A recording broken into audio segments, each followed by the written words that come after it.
itu awal semula kalau nggak percaya hanya punya uang 2.500, hanya manusia nggak luput dari kesalahan, iya kan? Pasti hari itu 5 panjang, padahal kalau orang mulai kesimpulan hari itu cuma sebentar, sebentar. Tahu-tahu luhur, tahu-tahu ngasar, tahu-tahu maghrib, cepat katanya hari itu.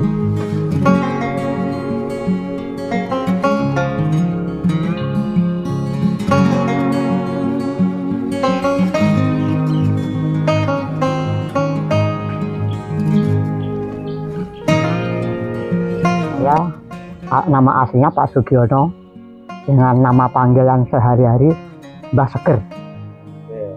Dulunya waktu saya kecil, waktu bapak saya masih di kampung, itu saya sakit-sakitan. Setelah bapak kami pulang dari kampung, anaknya dia namanya siapa? Namanya Sujarno. Pantesan anak dinamakan Sujarno, bocah Dijarno. Pantesan sakit-sakitan, kita ganti. Tidak dikasih artinya itu tanda jenang merah tuh enggak. Terus kita ganti namanya Seger dan Seger waras. Alhamdulillah. Ya gitu. Sekarang itu nama itu membuat dengan ceritanya dulu itu saya kambing pertama. Kambing saya geser ke sapi. Ke sapi itu saya dulu cuma ngikuti, dipercaya oleh Pak Sukar almarhum dengan Mas Tarmin Rejomulyo. Itu saya nggak punya modal, hanya cuman kebenaran dan jujur. Saya setelah bisa ngecek itu saya dikasih uang sama Pak Sukar, suruh beli sendiri. Setelah itu saya dapat sapi. Apa kamu bisa membuangnya semacam ini? Saya sanggup, bisa Pak. Aku itu terus kambing ini, sapi ini sudah main HP, saya berhenti.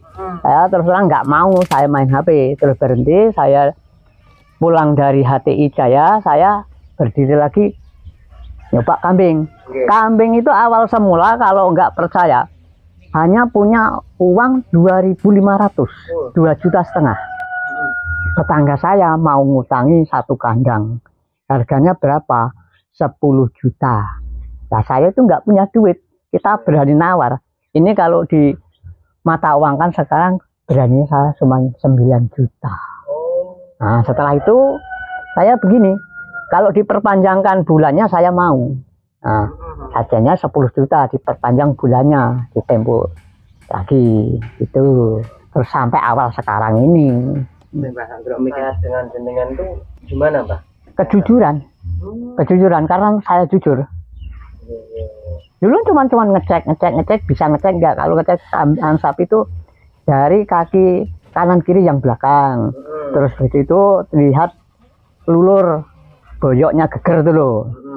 Itu sekian. Itu setelah saya bisa, Pak Sukar saya sama saya dibawain uang itu sebanyak 5 juta. Saya bisa berkembang. Terus setelah itu sampai beralih ke kambing itu gimana ceritanya, Mas? Dulunya itu namanya manusia nggak luput dari kesalahan. Saya kan judi, kuat judi. Itu kuat judi saya hancur. Rumah ini hampir kejual, hampir. Udah kita suruh ngutangi sapi satu, kita jadikan rumah ini. Orangnya nggak mau. Alhamdulillah selamat. Saya pergi di daerah Oki, saya buka tanah di sana itu nggak kurang dari 5 hektar di sana. Nah, terus itu saya nanam kacang jabut, kacang brul kalau orang Jawa, itu 4 hektar. Secara namanya bukan ditajuk, diplantir dengan sapi. Nah, itu setelah panen saya itu harganya kering itu cuma 2.500 1 kilo. Itu saya bisa pulang, bisa nyaur utang. Nah, setelah bisa nyaur utang, saya ibaratnya burung kan bisa melebarkan sayap lagi. Jadi saya nggak punya tanggungan, jadi saya mabur ke sana ke sini kan udah nggak ada tanggungan, bebas. Nah, jadi orang tuh kembali kepercaya lagi sama saya. Bahkan saya itu nggak pernah utang di judian 1.000 aja kita sahur kok. Gitu. Kejujuran yang pokok. Jadi Jadi walaupun orang berkata kalau ada istiqat membayar itu orang masih percaya lagi Mbak? Iya, terus insya Allah sama Allah itu masih dikasih rezeki. Tapi kalau ini misalnya kalau dapat hasil saya mau nyaur utang, ternyata kalau Allah itu memberi terus nggak disalurkan utang, itu namanya yang namanya munafik, bohongi sama Allah. Itu ya jangan sekali-kali lagi. Ya kita cerita punya 2.500, ditawari harga kambing 10 juta. Saya ini cuman saking kendal hati saya itu nggak punya duit, saya nawar 9 juta kalau di mata uangkan, kalau di hutang, kalau hampir jadinya ya bulannya diundur. Nah, gitu. Setelah itu kita bayar 10 juta, belum jatuh tempo saya dikasih bonus 200. Saya itu sudah senang bener. Maka saya lihat Mbak, di tempat sampean tuh banyak banget kawan-kawan, kan sampean nggak pakai WA Mbak ya? Enggak. Tapi kok bisa Mbak? Kok dari Karang, dari Lampung Timur, dari Mutua, kok bisa kenal sampean itu seperti apa perjalanan sampean? Dulunya itu katanya kok, kamu dari mana Kak? Saya dari Tanjung Sukarami. Sukarami itu mana? Tanjung Karang. Kok bisa ke sini? Dari mulut ke mulut katanya. Kalau cari kambing baik di tempatnya Basker, itu yang membawa orang dari sekampung malah. Gitu. Masih muda, kayak masih bujang yang bawa sini. Itu sekali beli dua itu nggak kurang dari 4 juta. Kita ngomong yang ini jujur Pak, Mas, ini katanya kayaknya orang Sunda kayaknya. Ini jujur, ini belian 17,5, tapi saya jualnya harus 2.000. Ya kalau ini nggak dari pasar, ini kita jualnya 2.000. Ya udah Mbah, nggak kita tawar. Uangnya dibayar yang 2.000, yang satu masih belum dibayar, besok kita ambil. Ya, alhamdulillah ya, ambil, bayar, ambil. Masih sampai gimana tuh Mbak? Prinsip saya begini, kalau saya misalnya beli kambing jelek orang nggak seneng, ngeritkan aja sudah nggak semangat. Kalau kambing kita bagus, orang pasti tertarik. Jadi saya ngaritkan itu saya nggak lelah, nggak punya lelah gitu loh. Ya dulunya memang di objek kan kepala hitam. Jadi kalau lihat, kepala hitam ya, kepala hitam sikat aja. Tempatnya dulu kenal kepala hitam, tempatnya Juli itu borong punya Pak Lurah, Mindar, sekarang sudah enggak tuh. Berapa ekor aja, udah. Tampung sampean Mbak ya? Iya. Alhamdulillah di sini laku ya sesuai lah, hasilnya sesuai. Maka sekarang sampai bisa panjang sekarang. Kalau di desa, ini desa Mbak ya? Ya. Kalau desa ini kalau nggak pelihara kambing rugi nggak Mbak? Ya kalau nggak merah kambing ya rugi tuh. Namanya orang tani kan, misalnya orang tani pulang bawa rumput itu namanya, kalau orang melihara kambing itu diibaratkan celengan. Begitu, kita sambil tani, kita punya celengan, ada rumput kita bawa pulang, daun singkong bawa pulang, daripada nanam daun singkong diambil orang. Nah, gitu. Caranya kalau orang tani itu kalau bagi saya loh. Kalau bagi orang tua gitu. Kalau orang nggak mempunyai kegiatan, sepertinya orang bengong. Iya kan? Pasti. Ya, hari itu di masa panjang, padahal kalau orang mulai kesibukan hari itu cuma sebentar. Sebentar. Tahu-tahu luhur, tahu-tahu ngasar, tahu-tahu maghrib. Cepat katanya hari itu. Ya banyak kemanfaatannya. Apa aja? Ya kotorannya biar untuk pupuk.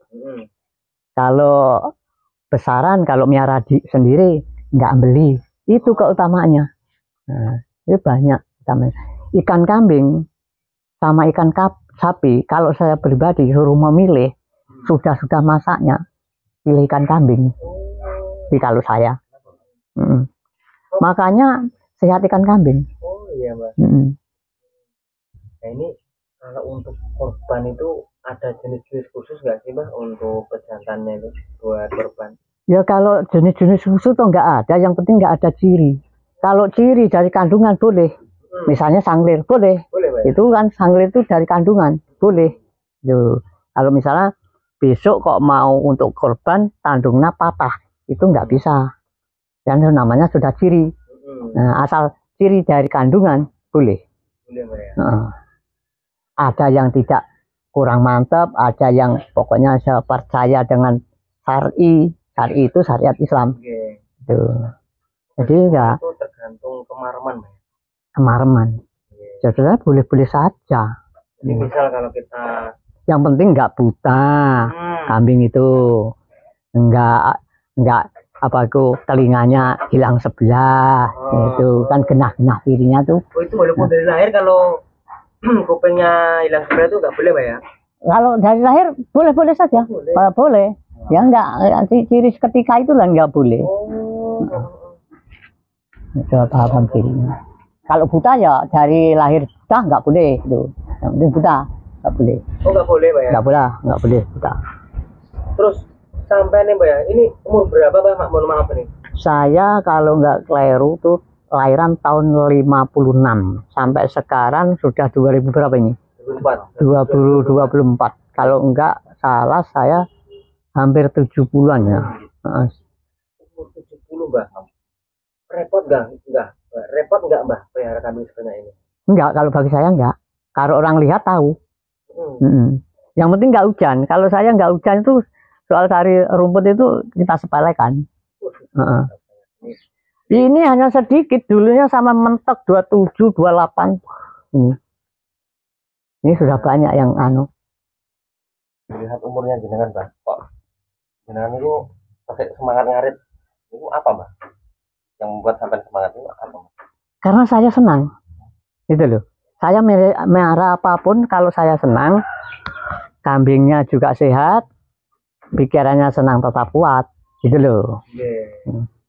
Karena senang loh. Ya kalau nggak senang nggak mungkin semangat gitu loh. Maupun meriah apa kalau nggak semangat, nggak dilantari dengan ikhlas, nggak jadi. Itu ada kaitannya dengan rasa syukur nggak, Mas? Iya, rasa syukur loh. Harus syukurnya gini. Saya sedangkan diluhkan kambing saya nggak kemakan 1 hari, misalnya tahu sakit itu saya sudah ngeluh. Daripada kambing saya yang sakit atau yang nggak makan, mending orangnya. Kalau orangnya kan bisa cari, kalau kambing mana bisa cari? Oh, di kerangkeng, di kandang, kan gitu. Tanggung jawab kita ya, Mbak. Cuman nggak bisa ngomong aja hewan itu. Mohon maaf. Kandang itu, Mbak ya, itu masalah menghadap atau tata letak itu ngaruh nggak sih, Mbak, sama kambingnya? Ada yang ngaruh juga. Gimana itu, Mbak? Nah, kalau mengelihara sapi atau kambing, jangan di belakang rumah pas. Itu harus diolehkan. Kalau orang tua dulu di sampingnya, mau samping kanan maupun di samping kiri, jangan di belakang pas ini. Kalau nggak percaya, rumah sebelah selatan masjid namanya Jaswadi. Kambingnya banyak, tapi nggak ada yang dilihat mata itu enak, itu nggak ada. Kambing saja dulu beli kambing di sini babon anak 16. Kemarin ditawarkan sama saya, anaknya sudah karo tengah tahun lebih, kita tawarkan 1 juta. Karena apa? Nggak sesuai dengan pertumbuhan kecil. Pertumbuhan kecil macam gitu kok besar macam ini, Mas Jaswadi ya ngono. Ini cuma gede sungunya. Pengalaman sampean yang dari orang tua dulu, itu kenapa kok nggak boleh di belakang rumah? Itu dikarenakan pertama, kalau mepet dari rumah di belakang rumah itu nggak dapat sinar matahari. Itu yang pertama. Keduanya yang nggak kuat kambingnya. Jadi ada 2 opsi, Mbak ya. Yang pertama karena ada mitos nggak boleh di belakang rumah. Yang kedua emang nggak dapat sinar matahari. Iya. Kemudian kalau di belakang rumah itu sama apa, sirkulasi udara dalam rumah itu mengganggu nggak sih? Kalau di dalam, tapi jangan di belakangnya, di sampingnya boleh-boleh saja. Jadi jauh dari rumah. Iya, di sampingnya, misalnya rumah dapur sini kan. Nah itu sebelah sana apa sebelah utaranya sekarang apa sebelah selatan itu. Ini saya lihat kan kambing sampean tuh banyak, tapi kok nggak tahu itu apa rasanya, Mbak? Itu kalau bagi saya itu bukannya nggak bau, nggak kita obati, nggak apa loh ini. Itu kotoran kalau sudah penuh kan kita bongkar. Hmm. Ini kalau bongkar 2 kali udah dapat duit, kalau nggak kalah itu 1 juta sudah lebih loh kotorannya ini. Mantap. Malah Di Metro Kibang sini harga kohe ataupun rintil berapa, Mas? ya tinggal kebutuhan yang cari atau kebutuhan yang punya. Terkadang ada yang 15, terkadang saya butuh ya 13 kita kasih. Yang membutuhkan sana itu yang minta kotorannya itu ya 15 ya mau juga gitu.